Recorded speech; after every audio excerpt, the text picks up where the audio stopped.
Hey, it's Clay Trader, and this will be a video chart on ticker symbol BYSD. We will take a look at the 30-minute time frame. Real quick, what do I mean by 30-minute in case maybe you're new to charts?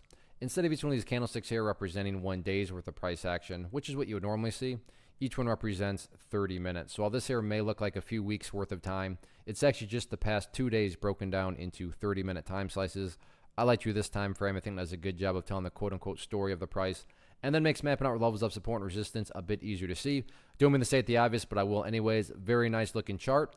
Has slowly, uptrended and seems to be getting a little bit more and more popular on social media and the message boards and such, but still kind of surprising. I mean, because like I said, it's got a nice uptrend going, but I guess still a little too quiet and not, people are paying attention to other pieces of garbage that aren't even moving at all. But that's just the psychology of the penny stock market, so I won't go down that rabbit hole. So let's get some levels of support mapped out, then we can talk areas of resistance.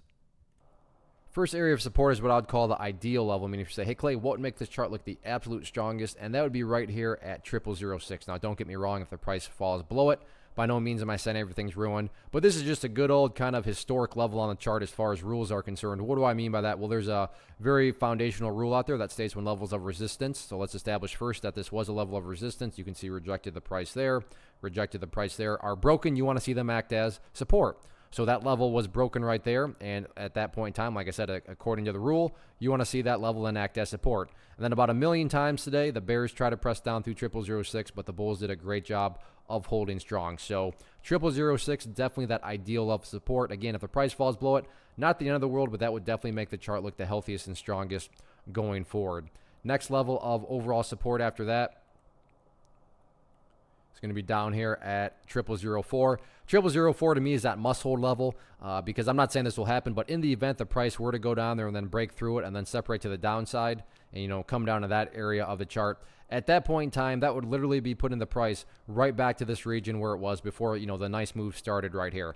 And I'm assuming I state the obvious when I say you don't want to see price movements going back to where they were. I mean, if they're truly strong price movements, they should be making progress by default, right? Not going back to where they were. So that's why to me, 0004, very important. But as it stands right now, I mean, the price closed up there at 0007. So those will be the two key areas of support. As far as levels of resistance are concerned, that's right up there at 0009. That's where the party stopped today during that first 30 minutes. So there does seem to be some sellers up there. Shorter term, right there at 0007, you can see that tight range here formed, which is not out of the ordinary given these as a 000 stock, but 0007 definitely that initial hurdle that needs to be cleared. But if that can be cleared, then that's where you can start to talk more about 0009 up there. So all in all, nice past couple of days, good way to end the week. We'll see if the bulls can build upon this momentum next week. One of the biggest questions that I get is, hey Clay, how do you find the stocks that you trade? So what I've done is put together a free resource guide where I talk about the tools that I use to locate stocks that I find interesting and think may have potential. So if that sounds like something that could add value to you as a trader, then click on the image that is up on the screen right now and I will email you the guide. The guide itself is very short and to the point, and best part, it's completely free. Thanks for watching the video. Let me know if you have any questions.